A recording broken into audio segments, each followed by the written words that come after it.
Goeie, welkom bij deze extra editie van Friesland Youth in verband met de vindst van het lichaam van een van de slachtoffers van het bootongeluk op 21 oktober bij Skilge. Aan de westkant van Skilge is van een man betiert het lichaam van de 49-jarige man die het vermist wie voen. Van een man om zo'n uur kwam de melding bij de politie binnen. Ja, het laatste nieuws is dat wij inmiddels weten dat het om een van de twee vermisten gaat. Die vermist waren na het bootongeval van 21 oktober. Het betreft een 49-jarige man uit Heerenveen. Hoe heeft die identificatie plaatsgevonden? Ja, dus je zult begrijpen, we hebben vanochtend al vroegtijdig contact gezocht met de familie van de personen die nog vermist waren. En samen met hen en andere omstandigheden hebben wij kunnen vaststellen dat het om deze persoon gaat. Ja. Hoe triest het ook is, dit nieuws, hoe kijkt de politie er tegenaan? Ja, we hebben gelukkig, hoe naar het nieuws ook is, één van de twee vermisten inmiddels teruggevonden. Wij hopen dat ook snel de tweede vermiste, dat we die terug gaan vinden. En dat de familie daarmee ook in een volgende stap kan in hun rouwproces. Want het blijft natuurlijk een hele nare en trieste zaak. Ja. De tweede vermiste, dat is een jongen van 12 jaar oud. Je kunt je misschien voorstellen dat hij misschien ook in de buurt ligt van de plek waar de man is gevonden. Ja, we hopen natuurlijk dat zo snel mogelijk ook die tweede vermiste weten op te sporen en dat wij daar een stap verder mee kunnen. Wat het lastig maakt is dat de zee heel erg grillig is en de waterstromen zo'n zoektocht bemoeilijken. Betekent dit dat de zoekactie, de zoektocht weer wordt opgeschaald? Wij zullen altijd blijven kijken naar die tweede persoon. En we hopen dat deze persoon ook zo snel mogelijk aangetroffen wordt. En op Skilge is verslagjouwer Lennart Geerts. Lennart, van de man betiert kwam de melding binnen. Hoe gaat dat in zijn werk? Nou, er kwam vanochtend vroeg om 8 uur een melding binnen dat de hulpdiensten telefonisch contact met elkaar moesten opzoeken. Die kwam vanuit de meldkamer of daar even naartoe gebeld wordt. Nou, dat was al op zijn allerminst opmerkelijk dat daar niet duidelijk werd gezegd wat er precies aan de hand was. Nou, 5 minuten later kwam er een melding of alle bemanning van de reddingsboot Arie Visser hier op het eiland naar de boot wilde komen. Dan vervolgens vaart die boot uit. Dan melden ze altijd aan de vuurtoren Brandaris, aan de verkeerscentrale, waar ze naartoe gaan. En ook dat was wat schimmig. Ze zeiden op de scanner, wij gaan naar de plek. Dus toen was er al het idee dat er misschien wat gevonden zou zijn, dat was al bij ons binnengekomen. Toen ben ik naar de haven gefietst en heb ik daar gekeken wat er precies aan de hand was. En wat gebeurde er daarna? Eerst dingen veroorzaakt? Kwam er actie? Nou, die reddingsboot van de KNRM, de Arie Visser, die voer dus naar de plek waar ze de plek. En die plek was dus helemaal aan de westkant van het eiland, eigenlijk vlakbij waar het ongeluk plaatsvond. Daar voerde die reddingsboot heen en dat zag ik vanaf de vaste wal. Toen kwam die reddingsboot direct weer terug, heel snel. En toen kwamen daar die mensen van de KNRM, die sprongen uit de auto. En die van de boot bedoel ik, in de auto. En die kwamen toen met de auto richting de strandovergangen. En daar zetten ze lint neer en toen zetten ze het strand af. En dat gebeurt niet heel vaak hier op de Schelling, dat het strand afgezet wordt. Er kwamen ook direct nieuwsgierige eilanders naartoe. Die wilden weten wat er aan de hand was. En die zijn daarheen gegaan. Maar die werden dus door die mensen van de KNRM weer teruggestuurd. En toen vroeg ik aan de mensen van de KNRM wat er aan de hand was. En daar kon een van hun en mij bevestigen dat er inderdaad iets gevonden was. En wat het dan precies was, dat was nog niet duidelijk. Maar dat er iets gevonden was, dat werd wel duidelijk. Nou, letter waard dus bevestigen dat er een lichaam vond wie en nog veel letter dat het om een van de beide slachtoffers gaat. Dat is, hoe raar het klinkt, een opluchting voor de familie en de nabestaanden van dat slachtoffer. Maar er is nog dat 12-jarige jonkje dat nog vermist is. Gaan de ziekacties nou opschaald terug? Nou, de mensen van Search and Rescue die de afgelopen periode ook ontzettend hard gezocht hebben hier op de stranden, die gaven direct aan dat ze de zoekactie vandaag zouden opschalen. En dat is ook gebeurd. Op de veerboot zijn alle quads weer gekomen van Search and Rescue, maar ook mensen met verrekijkers die gewoon lopen langs het strand. Die zijn hier rond 1:00 of 3:00 vanmiddag aangekomen. Nou moet je je voorstellen, het wordt al vroeg donker, ook nu. Het is al bijna donker, het gaat heel hard nu, dus ja, zoeken wordt lastig. Maar op dit moment wordt er dus volop gezocht en nog meer dan überhaupt de afgelopen dagen. Met zoveel mensen zijn ze hier vandaag gekomen. En wie hier nu naast mij staat, dat is de burgemeester van Terschelling, mevrouw Caroline van der Pol. Mevrouw van der Pol, dan komt dat bericht vanochtend binnen. Hoe kwam dat bij u aan? Ik werd vrij snel nadat de eerste melding was gedaan geïnformeerd door onze politie-teamchef in Harlingen dat er inderdaad mogelijk een stoffelijk overschot was gevonden.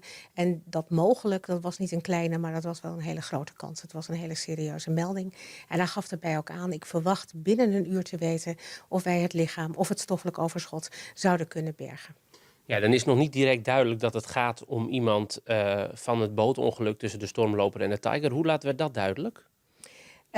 Veel later eigenlijk pas. Want op het moment dat er een stoffelijk overschot wordt gevonden, kun je wel logischerwijs redeneren dat het wellicht een van de vermiste mensen is die vorige of 2 weken geleden vermist zijn geraakt bij de aanvaring. Maar dat is een aanname. En het is gewoon heel belangrijk om zekerheid te hebben over het slachtoffer. Zeker ook voor de familie. Ja, nou is het hier vandaag op de Schelling echt redelijk druk. We staan nu in het gemeentehuis in de raadzaal. En hier om het gemeentehuis is een fietsparkeerplaats voor de berenloop. Het staat hier helemaal vol. Er zijn heel veel mensen. En die stemming is ook heel feestelijk. Hoe valt dat hier, dit nieuws? Ja, heel slecht natuurlijk. En dat heeft u zelf ook wel gezien. Er was een minuut stilte voorafgaand aan de start van de berenloop. De vlaggen hingen halfstok, zowel door de organisatie als door de inwoners op een deel van het traject. Aan de andere kant is het een hele sportieve bijeenkomst. Want er werd vandaag de halve en de hele marathon gelopen. Dat is natuurlijk niet niks. En ik begrijp ook wel dat je een euforisch gevoel hebt als je met windkracht 6 en zware slagregens die halve of die hele marathon uitloopt. Maar het blijft een heel dubbel gevoel natuurlijk. Ja, en dat is ook bij u persoonlijk het dubbele gevoel. Ja, vanzelfsprekend. En dan alle medeleven voor de nabestaanden. En niet te vergeten een enorm compliment voor alle hulpdiensten. Want je ziet het niet altijd, maar ze zijn echt met zoveel energie de afgelopen weken aan het zoeken geweest. En gaan ook nog door naar de laatste vermisten. Ja. Dus petje af voor alle hulpdiensten. Nou, dank u wel, Caroline van der Pol. Petje af dus voor alle hulpdiensten. Terug naar jou, Simone. Ja, en op die berenloop komen we dadelijk. Ik weer waarom. Eerst even het tijdspad nog. Het ongeluk tussen de Tiger en de wettentaxi wie op 21 oktober om even naar zon. 2 mensen komen voortom, 2 opvarenden rijtje vermist. Een jonkje van 12 en een man van 49. In het Schuitengat van Skielge komen de snelboot van Doeksen, die van Skielge komt, en de wettentaxi uit Haas frontaal met elkaar in onvaring. Het is nog het juster op dat moment. Op de wettentaxi zie je een zo'n passagiers en de skipper. De opvarenden binnen werknemers die op het eiland aan het werk wienen in de bouw en de zoon van Ian van Harren. 2 man komen voort na het ongeluk om het leven. 4 oren rijdt je verwonnen, waaronder de skipper. Het jonkje en de man rijdt je voort in de zee. Een ziekactie wordt voort opzetten, maar smeert neert op. Ook de dagen daarna wordt maar machtig zocht door politie en orendiensten. Er wordt met name zocht aan de westkant van het eiland, in de buurt van het plak van het ongeluk. Ook het search- en rescue team komt met materieel en mensen naar het eiland om mij te zieken. Na een tal dagen staken die de ziektocht. Van de morgen om zo'n uur komt 16 dagen na het ongeluk de melding van een burger. De politie komt en vindt het lichaam. 1 van de 2 vermisten is dus wervoen. En we hier te Krekkaloer, tenminste Lennart Geerts, maar de burgemeester hoe de berenloop op Skielge. De feest van het lichaam van de moon had zijn impact op de organisatie. Ja, Lennart, wat had de organisatie daarmee dienen met dit gegeven? Nou, het gegeven dat er mogelijk iets gevonden was, dat vertelde ik net ook al. Dat kwam dus al heel vroeg vanochtend. En ook heel vroeg kwam er al een reactie richting de pers, ook van de berenlooporganisatie. Van, mocht er wat gevonden zijn, dan houden wij daar rekening mee. En dat doen we op een gepaste wijze. Dat doen wij door middel van de vlaggen halfstok te hangen. En beide afstanden, de hele en de halve marathon, te starten met een minuut stilte.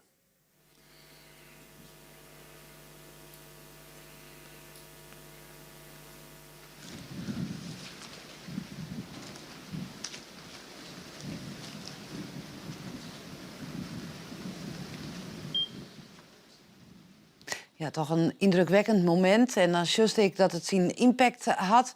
Maar de berenloop, hoe is die verder krek verroen? Nou ja, daarna gingen de mensen gewoon van start. En was er ook feestelijke muziek te horen. En de speaker die gewoon enthousiast vertelde over alle deelnemers. Toch sprak ik daarna nog even met de organisatie van de berenloop over hoe zij dit nou precies moesten verwerken.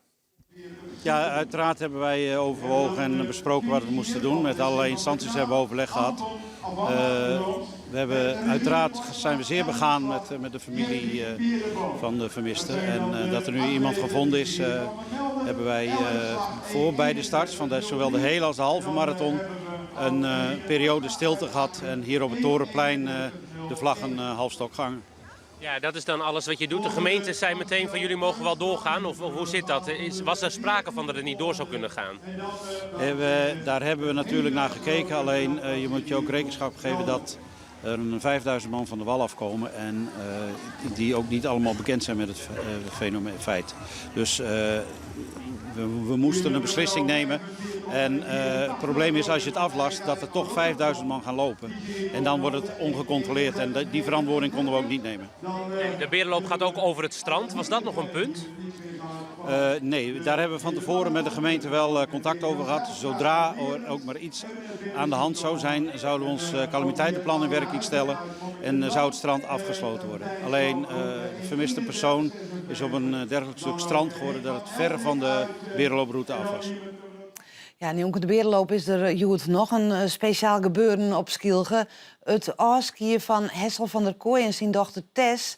Hoe komt het daar nou mee, Lennart? Nou, Hessel en Tess hebben aangegeven dat ze gewoon het laatste optreden door laten gaan. Ook een beetje wat de Berenloop al zegt. Er zijn heel veel mensen die daar al naartoe kijken, die daarnaar uitleven. Die zitten daarop te wachten dat het zou gebeuren. En om dat nou op het laatste moment af te zeggen.